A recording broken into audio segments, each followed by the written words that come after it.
లలాటం లావణ్యద్యుతివిమలమాభాతి తవ యత్ ద్వితీయం తన్మన్యే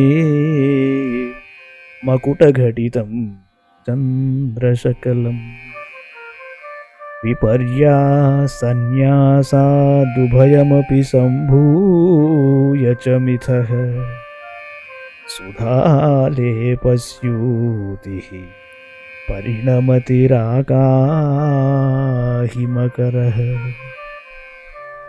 తల్లి జగజ్జనని, నీ లలాట భాగము అనగా నుదురు భాగము పవిత్రమైన సౌందర్యాతిశయముతో ప్రకాశించుచున్నది. అట్టి ఈ లలాట భాగము నీ కిరీటమునందు కనబడకుండానున్న చంద్రుని రెండవ అర్ధభాగముగా ఉన్నట్లు ఊహించుచున్నాను.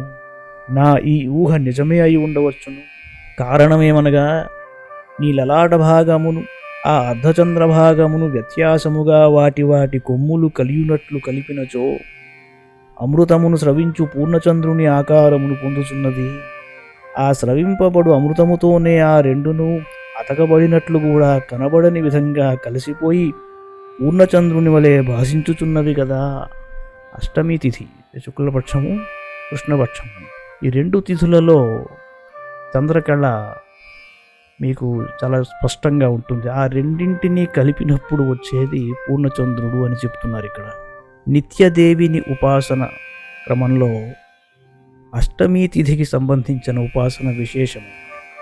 ఈ శ్లోకాన్ని ముఖ్యంగా స్త్రీలు గర్భధారణ చేయలేకపోయినప్పుడు కానీ లేక గర్భస్రావం జరుగుతున్న వారికి కానీ విశేషంగా చెప్పబడి, అటువంటి వారు కన్సెప్షన్ కోసము, గర్భం నిలబడడం కోసము, చక్కని డెలివరీ కోసము ప్రతి మంగళవారం 8 సార్లు, శుక్రవారం 6 సార్లు పారాయణ చేస్తూ రెండవ వారం దానిని మార్చాలి.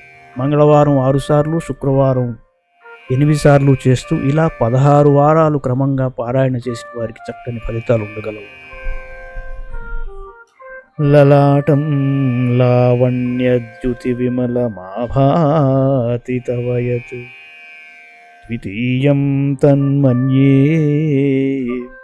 మకుటఘటితం చంద్రశకలం విపర్యాసన్యాసాదుభయమపి సంభూయ చ మిథః సుధాలేపస్యూతిః